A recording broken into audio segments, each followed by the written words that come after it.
Hey guys, welcome to a new video. In this video, we're going to take a look at my initial plans for the Quinergy project as outlined in the project introduction video. But this is still open to debate. I haven't actually built it yet, and I'd actually be really interested to know your thoughts and experiences. So, first up, the AC side.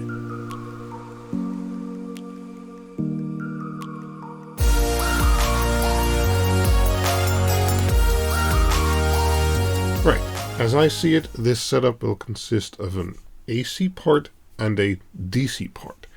My main focus will be on the equipment and the DC part of things. I try to stay away from AC a little bit, because that's generally where it can become dangerous. So in this video, we're going to glance over the AC side and my initial ideas about that, but please keep in mind, this is not my area of expertise, and not advice in that sense. Any comments or tips on improving what is shown is actually very welcome. I will also be consulting a professional to make sure this is all correct, and likely have an electrician install the largest part of this. Still, it's interesting to dive into and show, I think. So please, if you have knowledge about the subject, let me know down in the comments what you think. Did I make any huge mistakes?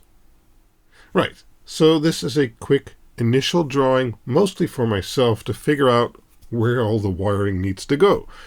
Here we see the AC power grid coming in at the bottom right.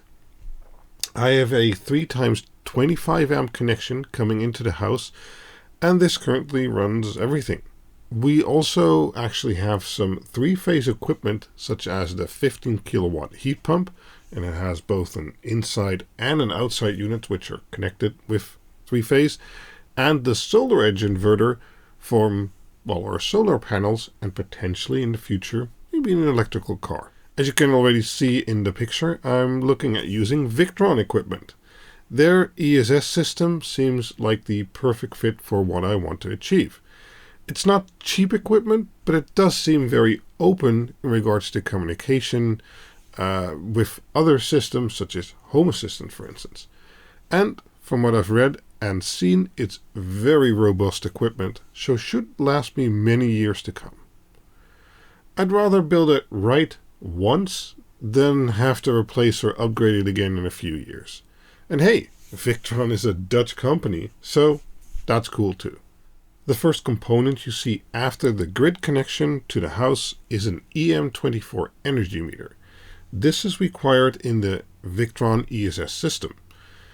What it enables is for Victron to measure the real-time energy demand of your house circuits and try to match the inverter's output to basically cancel it out, so that the power comes from your batteries in the house instead of the grid. At the same time, it also prevents the power in your batteries flowing freely back into the grid if you don't want it to. So this way you can determine what happens with your stored energy, and it becomes very flexible. You can tell the system to only use battery for your own consumption, or if you want, you can sell it to the grid. And then there's a third option to buy power from the grid and store it in your batteries, which is one of the things we want to do. Buy the power when it's cheap, use it from the batteries when it's expensive. But all of that requires the Victron system is aware of the current demands of the house, and thus it needs a compatible energy meter to be able to do so. So that meter basically goes in front of all the power groups in the house. Then we have a breaker going to the Victron multi-pluses. For a good measure, we'll probably add another breaker locally there too, but that hasn't been drawn in this drawing. The reason there are 3 breakers in the picture is because if you want to run a 3-phase Victron setup, you are going to need 3 of their multi-plus inverter/charger units. These can then be configured to run in unison, providing a clean 3-phase power. Okay, at this point, the normal AC connections for the Victron setup is kind of done already. It can now pull power from the grid, change it to DC, and charge your batteries with it. Or it can do so in reverse. Change it from DC back to AC to either power the load in my house or sell power back to the grid. But a Victron Multi Plus setup also allows for some extra functionality in the form of an emergency circuit. The Multi Plus inverters contain a transfer switch inside of them, which allows you to cut off the grid completely and power everything from the battery on a separate emergency AC network. You could tie your whole house behind this, but in my use case, since I live in the Netherlands, I'm not really going to use this functionality. I'll probably make 3 outlets, one for each phase, so that in the case of an emergency I can easily use battery power, but in the last 10 years we've maybe had a power outage once, and it was only for an hour or so. It's a nice feature to have, but likely more important in other countries than here in the Netherlands. One consideration is also if your whole home is behind the Victron system.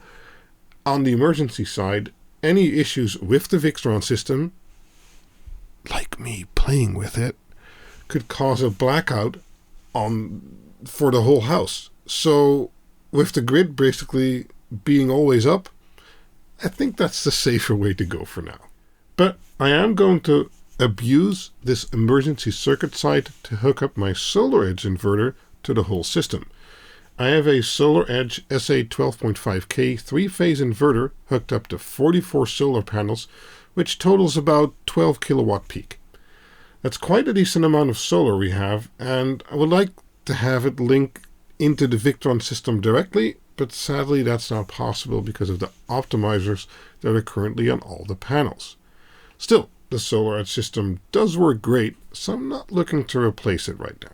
So instead of having the solar come in directly into the Victron system as DC, we're going to go from DC from the solar panels to AC for the SolarEdge inverter, and then to the Multi Plus as AC, which can then either make DC for the batteries, keep it AC and provide power for the house, or sell it back to the grid, as basically happens now all the time. So it's basically an AC coupled solar installation. Another reason I'd like to link it to the emergency side of things is practicality. Layout-wise, the SolarEdge inverter and the Victron equipment are going to be in the same room, my garage. No need for lengthy cables back to the main switching panel and then back to the Victron equipment again. I can just pull a single line in the garage right to the equipment directly. We'll add some breakers there, of course. The added benefit is that if the grid does ever fail, solar will still be able to charge my batteries and I could run from those emergency circuits. To make it all work, there will be a Modbus link between the SolarEdge inverter and the Victron system, so that especially in the case the grid connection would not be there and the batteries are full, the Victron system needs to be able to tell the SolarEdge inverter to reduce or stop producing energy. Now, there are a few things I haven't really touched on, such as wire diameter required for the currents involved, and things like that.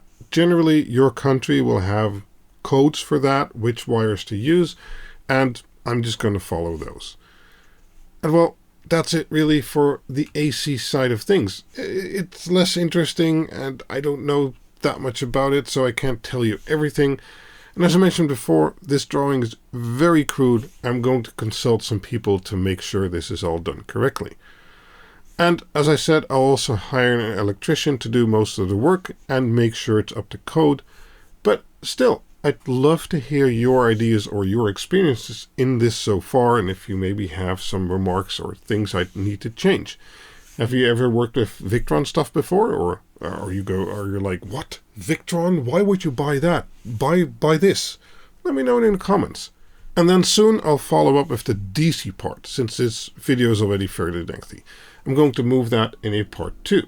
I'll try and have that video out quickly. There is a lot more custom work and thought that I'll be doing on that side of things, so that's going to be interesting. I hope to see you there. Thanks for watching. Bye bye.